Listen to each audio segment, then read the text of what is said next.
नमस्कार, मैं हूं सुकन्या सिंह जादौन और आप देख रहे हैं देश और दुनिया से जुड़ी 10 बड़ी खबरें। आज की सबसे पहली और बड़ी खबर है ममता बनर्जी से जुड़ी। इनकी तो हालत बहुत ज़्यादा खराब हो चुकी है क्योंकि टीएमसी में लगातार बगावत होती नजर आ रही है। कई सारे इनके सांसद, कई सारे इनके मंत्री जो हैं बिखर चुके हैं, अलग अलग पार्टियां ज्वाइन कर रहे हैं। इस बीच अब एक और बड़ी खबर यह है कि ममता बनर्जी के खिलाफ एफआईआर दर्ज हो गई है। जी हाँ, और ये एफआईआर दर्ज की है तुषार कांति दास नाम के एक शख्स ने कोलकाता में।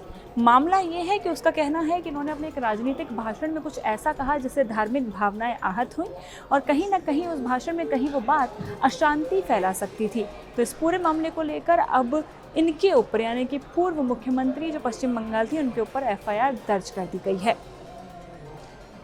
अगली खबर हॉर्मुज़ से जुड़ी है। आपने देखा ही होगा कि अमेरिका और ईरान लगातार एक दूसरे पर हमला कर रहे हैं। दोनों ही देशों में बगावत का जो सुरूर है वो चढ़ा हुआ नज़र आ रहा है। कहीं ना कहीं दोनों ही देश रुकने का नाम नहीं ले रहे हैं। इस बीच ईरान ने एक बड़ा फैसला लिया था। उसने कहा था कि स्ट्रेट ऑफ हॉर्मुज़ को हम एक बार फिर बंद कर रहे हैं और किसी भी जहाज़ को वहाँ जाने की अनुमति नहीं है। इस बीच वहाँ से एक भारतीय जहाज़ गुजर रहा था जिसमें 24 भारतीय क्रू मेंबर सवार थे। उस पर अटैक हुआ और कहा यह जा रहा है कि जो अटैक हुआ था वो यूएस की तरफ, यानी कि अमेरिका की तरफ से किया गया था। आपको एक और चीज़ बता दें कि इस जहाज़ पर जो 24 भारतीय क्रू मेंबर सवार थे उनमें से 3 की मौत हो गई थी। अब इस पूरे मामले पर यूएन ने संज्ञान लिया है और यूएन ने यूएस को फटकार भी लगाई है और इसी के साथ ये भी कहा है कि जो सीमाएं हैं, जो समुद्री सीमाएं हैं, उनको ध्यान में रखकर जो कायदे कानून बनाए गए हैं, कम से कम उसकी इज्जत अमेरिका को रखनी चाहिए और इस तरीके के किसी भी मामले को वो सपोर्ट नहीं करते हैं। अगली खबर है नीट से जुड़ी। आपने देखा ही होगा, नीट को लेकर पूरे देश भर में बहुत ज़्यादा बवाल मचा हुआ था। जब से पेपर लीक हुआ तब से जो स्टूडेंट्स थे और जो सरकार विपक्ष में जो बैठे हुए लोग थे वो भी लगातार सवाल उठा रहे थे कि ऐसे कैसे आप कोई पेपर लीक कर सकते हैं। इस बीच री एग्ज़ाम की तारीख भी अनाउंस हुई जो कि 21 जून है। अब बड़ी बात यह है, बड़ा अपडेट ये है कि नीट री एग्ज़ाम को लेकर अब एक एनटीए ने बड़ा फैसला लिया और बड़ा फैसला ये है कि 15 मिनट ज़्यादा स्टूडेंट्स को टाइम दिया जाएगा, यानी कि अब जो समय सीमा है वो 195 मिनट्स कर दी गई है। अब आपको 15 मिनट और ज़्यादा टाइम मिलेगा पेपर लिखने के लिए। इसी के साथ अवधि 195 मिनट्स हो गई है। 2 बजे दोपहर से ये पेपर शुरू होगा और शाम के 5:15 बजे तक चलेगा। तो नीट री एग्ज़ाम को लेकर एक बड़ी राहत स्टूडेंट्स को दी गई है, जो है 15 more minutes to complete the exam. अगली खबर, फिरोजाबाद स्वर्ण शताब्दी एक्सप्रेस पर पथराव। जी हाँ, ये वही ट्रेन है जिसमें मोहन भागवत सवार थे। वो दिल्ली आने के लिए इस ट्रेन में सवार थे और उनके ट्रेन में चढ़ने सवार होने के कुछ ही टाइम बाद उस पर पथराव होता है। जो पथराव होता है वो होता है E1 कोच पर। ये वही कोच था जिसमें मोहन भागवत खुद सवार थे। इस बीच किसी भी यात्री को किसी भी तरीके की चोट नहीं लगी है। मोहन भागवत भी पूरी तरीके से सुरक्षित हैं, पर कहीं ना कहीं जो ट्रेन के शीशे थे वो टूट गए और उसके बाद सुरक्षा का जायज़ा लेने के लिए पुलिसकर्मी भी पहुंचे और टूंडला के आउटर में ये ट्रेन रुकवा कर इसकी पूरी जांच हुई, जिसके बाद ये ट्रेन दिल्ली के लिए रवाना हुई।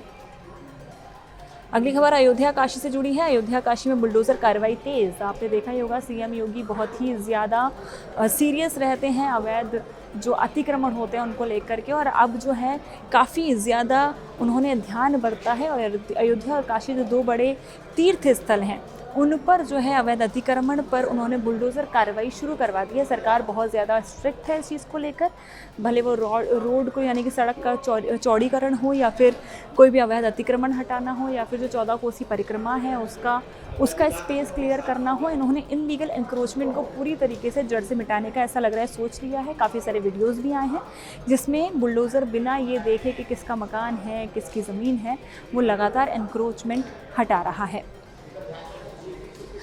तुगलकाबाद की भीषण आग में 3 लोगों की मौत। जी हाँ, ये दिल्ली से आ रही बड़ी खबर है। दरअसल रात को करीब 2:30 बजे के आसपास ये आग लगी थी। बताया ये जा रहा है, जो इनिशियल जानकारी है उसके मुताबिक कि ये जो आग लगी वो रात के 2:30 बजे लगी और आग सबसे पहले जो बेसमेंट में खड़ी गाड़ियाँ थी, यानी कि जो पार्किंग स्पेस में खड़ी गाड़ियाँ थी, उनमें लगी।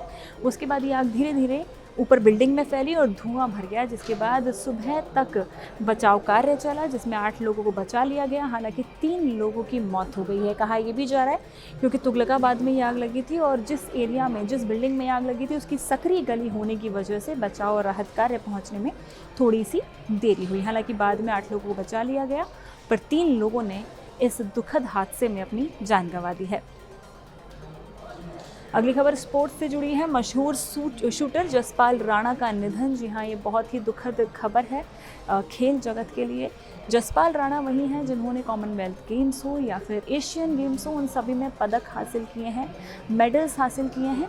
और आपको बता दें कि हाल ही में एक बहुत बड़ा नाम जो पेरिस में बहुत ज़्यादा नाम जिसने शोहरत कमाई थी, वो था मनु भाकर का नाम। मनु भाकर के कोच रह चुके हैं, उनको कोचिंग दी है और 2012 में ये कोचिंग सेक्शन से जुड़े थे और उसके बाद लगातार अलग अलग खिलाड़ियों को कोचिंग दे रहे थे, ट्रेनिंग दे रहे थे। जो भारत का नया टैलेंट है उनसे जुड़ करके उन्हें शूटिंग की नई तकनीक सिखा रहे थे।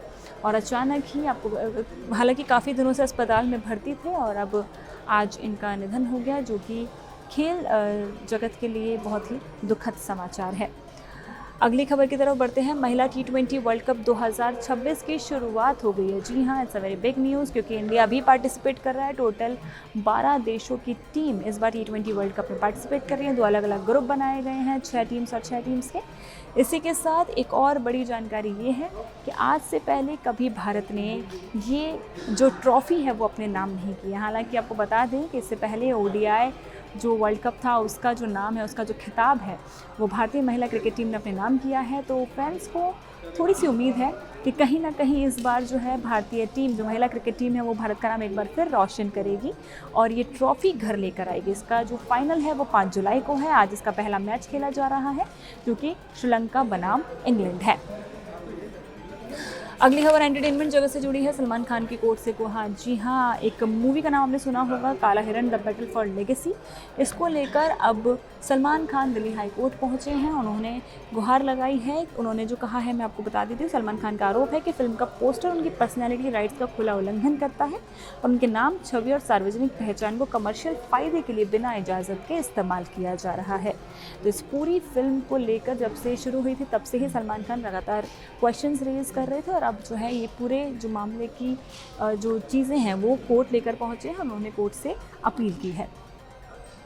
अगली खबर है हरिद्वार में इमरान हाशमी की फिल्म पर बवाल। जी हाँ, दरअसल इमरान हाशमी हरिद्वार में अपनी आने वाली फिल्म की शूटिंग कर रहे हैं और इसी शूटिंग के चलते उन्होंने एक सीन था जिसमें उनको एक कैफ़े के सामने शूट करना था। उसका जो बोर्ड हटाया गया और वहाँ कैफ़े एंड बार लिखा गया।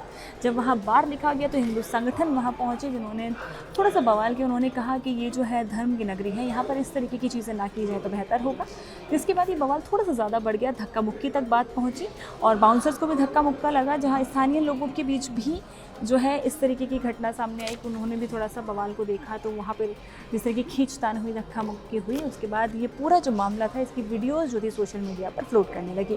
तो ये थी आज की 10 बड़ी खबरें जो कि खेल जगत, एंटरटेनमेंट, देश दुनिया से जुड़ी थी। और भी अपडेट्स और भी जानकारियाँ लाते रहेंगे। जुड़े रहिए इंडिया टीवी के साथ।